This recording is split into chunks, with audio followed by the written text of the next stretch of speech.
कोई भी इस रिलेशन को एक्सेप्ट नहीं करेगा। जो अंदर घर वाले थे, घर वालों की वजह से जो है मुझे इस गेम से आउट होना पड़ा, निकलना पड़ा। लोगों के सामने ऐसा प्रेटेंड करती है कि वो बच्ची है, कि दुनिया की कोई भी ताकत हम तीनों को अलग नहीं कर सकती है। 3 वोट एक साथ हैं, ये मिलके खेलेंगे। उन्होंने हमें इंडिविजुअल देखा ही नहीं। बेड से उठा के मेडिकल रूम तक ले जाने के लिए भी 2 लोगों की जरूरत पड़ती है।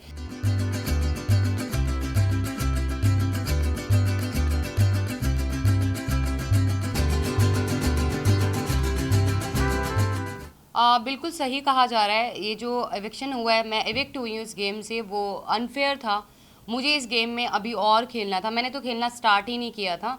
और मैं अगर निकली हूँ इस घर से तो वोटिंग की वजह से नहीं निकली हूँ। मुझे पूरा सपोर्ट मिला है जनता का, पर जो अंदर घर वाले थे, घर वालों की वजह से जो है मुझे इस गेम से आउट होना पड़ा, निकलना पड़ा। जी, सबसे पहले दीपक जी, क्योंकि उन्होंने मुझे नॉमिनेशन की उसमें डाला था, और दूसरा नेजी भाई। और नेजी भाई का मुझे बुरा नहीं लगा, क्योंकि उन्होंने कल के एपिसोड में बोला है कि मैं बहुत मतलब मुझे बहुत बुरा लग रहा है कि पायल मेरी वजह से गई है, और शायद मेरा वो डिसीज़न गलत था। तो जो एक थोड़ा सा दुख था मुझे भाई को लेके कि उसने उन्हें ऐसा बोला, वो अब क्लियर हो गया कि उनको ये एहसास हो गया कि उनकी वजह से आज मैं उस गेम में नहीं हूँ। पर दीपक जी के लिए मुझे बिल्कुल भी सरप्राइज़ नहीं हुआ, क्योंकि वो ऑलरेडी अपने दिमाग में ये चीज़ बिठा के बैठे थे कि ये 3 लोग एक ही घर से आए हैं और इनके 3 वोट एक साथ हैं, ये मिलके खेलेंगे। उन्होंने हमें इंडिविजुअल देखा ही नहीं, और वो चाहते ही नहीं कि हम इंडिविजुअल इस गेम में रह के खेल सकें। मेरा कहना ये है, दीपक जी बहुत ज़्यादा एक्सपीरियंस्ड है, उनको चीज़ें बहुत ज़्यादा पता है हम लोगों से ज़्यादा, ठीक है। पर जो उनकी मेडिकल कंडीशन है उसकी वजह से वो उस गेम में अपना जो उनको देना चाहिए वो नहीं दे पा रहे हैं। वो मेडिकल कंडीशन की वजह से बेड पे रहते हैं। उनको बेड से उठा के मेडिकल रूम तक ले जाने के लिए भी 2 लोगों की ज़रूरत पड़ती है। तो मुझे ऐसा लग रहा है कि उनको इस वक्त ना बुला के शायद नेक्स्ट सीज़न में अगर बुलाते तो वो शायद बहुत ज़्यादा अच्छे से खेलते और शायद विनर भी हो सकते थे।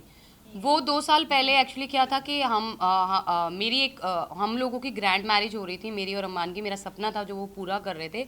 तो उस ग्रैंड मैरिज में शिवानी ऑल्सो इनवाइटेड, वो इनवाइटेड थी। उस टाइम तकरीबन उसके 1.5 मिलियन या 2 मिलियन सब्सक्राइबर थे यूट्यूब पे। तो वो हमारी शादी में आई थी इंजॉय करने, तो वो 2 ढाई साल से हमें ऑलरेडी जानती थी। जी, शिवानी, क्योंकि गेम के अंदर आने के बाद जिस जिस शिवानी को हम जानते थे वो शिवानी उस गेम में रही नहीं।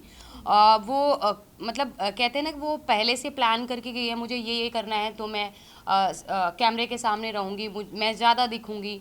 तो वो वही काम कर रही है। वो अपनी भाषा को लेके बार बार बोलती है कि मेरी भाषा लोगों को समझ नहीं आती।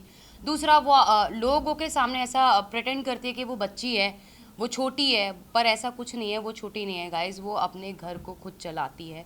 और कोई भी छोटा बच्चा बिग बॉस शो में नहीं खेलने आता है, कोई समझदार ही बिग बॉस ऐसे कंटेस्टेंट लेके आता है जो गेम को खेल सकता है, और खेलने की कैपेसिटी रखता है, और जीतने की भी रखता है। तो वो बच्ची नहीं है। दूसरा, उसकी हार्श बात करने का तरीका, वो अपने से बड़े की रिस्पेक्ट नहीं कर रही है। जैसे कि उसने रणवीर जी से बदतमीज़ी की, अरमान जी से करी बदतमीज़ी, मेरे से और क्योंकि हम ऑलमोस्ट हम सभी उससे बड़े हैं। अगर वो 22 साल की है तो आई वॉज 32 ईयर्स, मैं 32 साल की हूँ, तकरीबन 10 साल उससे बड़ी हूँ। तो उसने सबके साथ जो है बहुत रूड तरीके से बात करी, और किसी को भी अच्छे से बात नहीं करती है वो। पर जो मनीषा रानी ने जो खेला और उसने अपने आप को दिखाया है बिग बॉस में, वो एक पॉजिटिव वे से, उसकी सिर्फ लैंग्वेज सेम थी, पर वो बिल्कुल भी अपनी शिवानी जैसी बिल्कुल भी नहीं थी। उसका नेचर बहुत ही अच्छा है।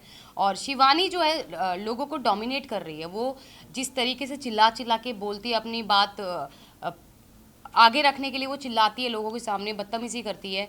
जैसे बहुत सारे लोगों, ऑलमोस्ट सभी लोगों से उसकी सिर्फ चंद्रिका और सना मकबूल और विशाल, शायद विशाल से भी उसका झगड़ा हो चुका है। ऑलमोस्ट सभी घर वालों से उसका झगड़ा ऑलरेडी हो चुका है। तो मनीषा ऐसी नहीं थी। मनीषा बहुत अच्छा पोलाइटली सबके साथ थी, और बहुत अच्छा रिलेशन बना के गई सबके साथ। तो देखो, हमारा रिलेशन ऐसा है, मैं मानती हूँ कोई भी इस रिलेशन को एक्सेप्ट नहीं करेगा, और समाज तो बिल्कुल भी नहीं करेगा। पर बहुत सारी परिस्थितियाँ ऐसी हो गई थी हमारे रिलेशन में। हम लोग तीनों 1 सवा साल के लिए अलग भी हो गए थे, हम सेपरेट भी हो गए थे, वो भी करके देख लिया था। पर जो बहुत सारी परेशानियां, तकलीफ़ हमने झेली है, मरने की कगार तक हम तीनों पहुंच गए थे। पर उन सबको समेट के हमने वापस अपने रिलेशन को बनाया है और इस रिलेशन में आज इतना प्यार है कि दुनिया की कोई भी ताकत हम तीनों को अलग नहीं कर सकती है। पर इसी के साथ साथ हम समाज को ये मैसेज देते हैं कि हम लोग दो शादियों को सपोर्ट कभी नहीं करते हैं, ना ही ज़िंदगी में कभी करेंगे।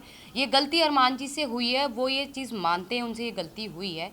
बहुत सारे लोग बोलते हैं कि हम पॉलीगमी को सपोर्ट करें दो शादियों को। नहीं जी नहीं, हम बिल्कुल भी नहीं कर रहे हैं।